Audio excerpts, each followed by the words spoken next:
So I'm Nick, and I'm a producer.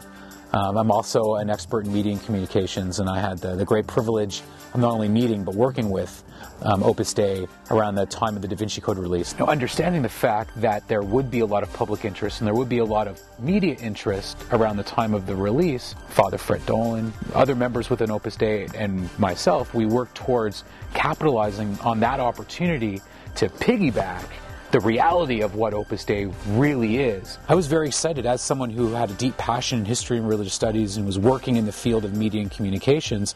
Having the opportunity to dive right into Opus Dei was an unbelievable experience and a very exciting experience. The most intriguing thing for me was actually meeting Opus Dei members from all over the country and actually seeing with my own eyes the reality that the way that Dan Brown had portrayed Opus Dei and the initial ideas and stereotypes that I'd bought into were 100% completely false. The media is all about selling. Opus Dei is a very easy target.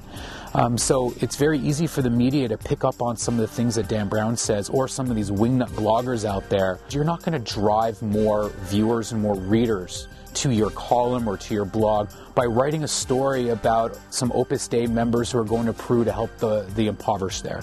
That's not going to drive people to buy you. But if you're writing a story about how powerful Opus Dei is in relation to the financial crisis in the States and other stories around the secret society who can secretly pull the strings of the Catholic Church and who have private conferences with the Pope and work the inner sanctums of Wall Street and Washington to slowly manipulate the world, of course, that's going to sell. That's going to sell more magazines, that's going to sell more newspapers, that's going to create more buzz online.